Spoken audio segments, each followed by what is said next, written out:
Is success in voiceovers purely a numbers game? Kinda, but I don't really think so. Or at least it's a modified numbers game. Let me explain. Okay, there are a lot of people that will say that to have real success in voiceover, it's a numbers game. You got to put up the numbers. You got to audition like crazy, crazy, crazy. You got to market like crazy, crazy, crazy. And all that is true to an extent. Okay, let's look at why people say that. First of all, it's probability. If you throw out, masses of auditions and emails, then yeah, you will get some traction eventually. A very small percent typically. And also let's think about the casting platforms, all the pay to play sites like voices.com, Voice123, they all support the idea that you've got to be the first to get your audition in. You've got to audition for as many things as possible, which gets people on that sort of hamster wheel of auditioning all day long and again, not really gaining a whole lot of traction. And it's frustrating. And then there's something that I did, which was frustrating as well. And that is what is typically called the the spray and pray method of marketing, which is just spray out as many emails and promotions as possible and pray that somebody needs you or wants to continue the conversation so that you can start establishing a relationship. And, that's just, again, it leads to very few positive results, mostly frustration. So,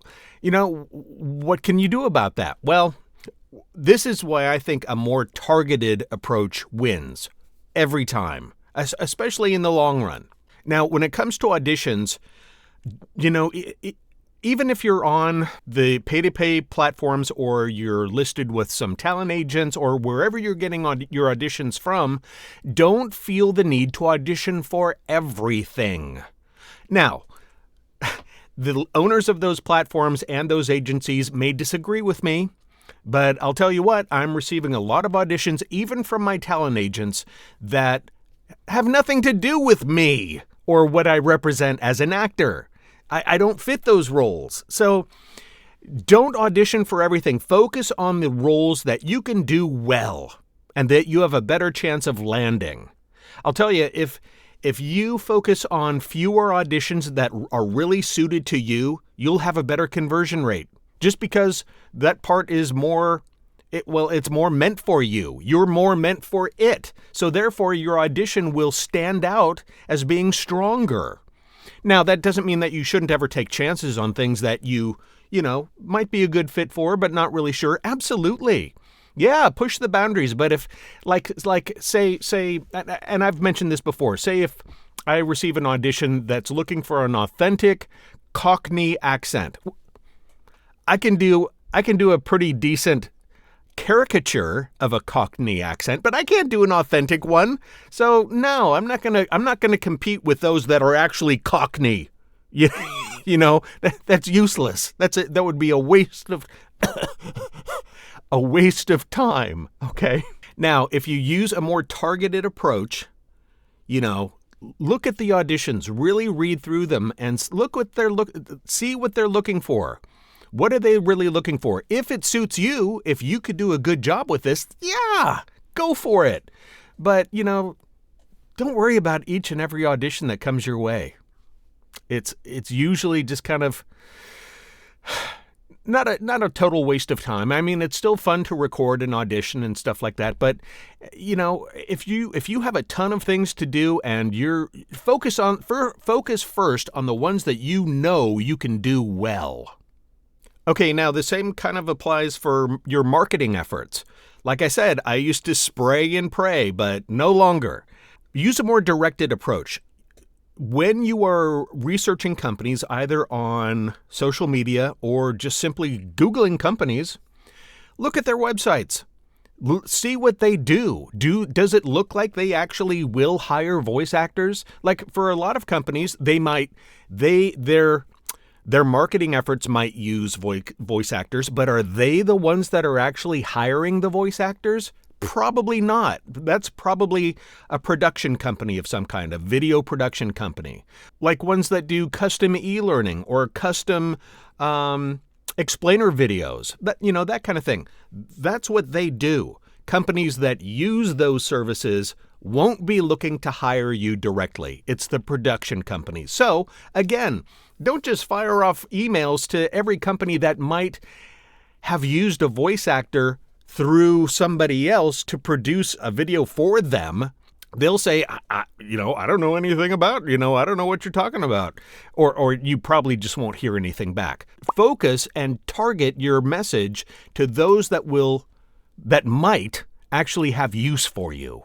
And when you target those people, create a well-crafted message for that company. See if you can get the name of, an executive producer, somebody, a casting director, somebody that will actually perhaps read your email or pick up your phone call. Many times we just send to, info@suchandsuchcompany.com, and it just gets put into their catch-all email account, and, it never sees the light of day. So sometimes there is no other option, but if you can find an option, if you can look at the about page of that company, see if you can find somebody who might be more in charge of casting, see if you can find their email address so that you can send them the email.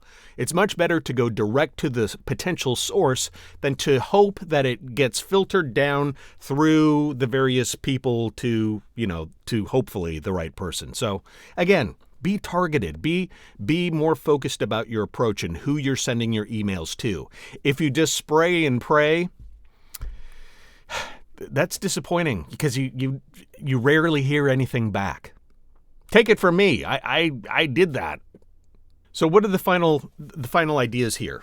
What are the final takeaways? So when you're using a more targeted approach, you still need to be marketing and auditioning constantly and consistently, but being smart about your targeting will turn quantity into quality when it comes to securing jobs and repeat clients. Getting back to the marketing aspects, that's where you get repeat clients from. Good marketing to production companies that may use you again and again and again.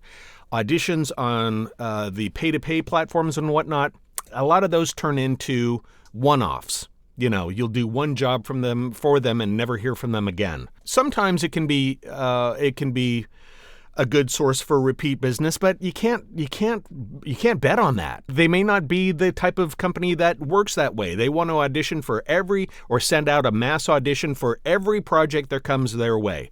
Others, like the ones I like to work with, and most people like to work with, will stick with you. They know who you are as an actor and as a person and somebody to do business with, and they'll say, yeah, let's use you on for this, or let's use you for this. We know what they'll do. They don't even have to audition you. They just send you the job. So the whole message here is that success in voiceovers isn't just about playing the odds. It's about stacking the odds in your favor as much as you can. It takes more time and effort to do a little research about a company and the people within that company to target your message to when it comes to marketing. But man, it can lead to much more satisfactory results. Will you get a reply from every email? No, you won't. But instead of getting 1 to 2% return on your emails sent, maybe you'll start seeing more like 10%. That's a lot better than 2%. So anyway, I would encourage you to be more targeted in your efforts, and I think you'll just find much greater rewards because that's what I've found for myself. So do a little extra work, be targeted in your efforts, and hopefully you'll see much greater returns. Okay. That's it for today. If this sounds good, please give me a like and a subscribe. That would be awesome. If you are new to this business and would like to receive a little more information about setting up a business, getting started, feel free to download my free handbook, which is called, what is it called? Voiceover Career Basics. So that's a link in the description below. Other than that, please feel free to leave a question or a comment for me. I'd love to hear from you. And that's it for now. Take it easy.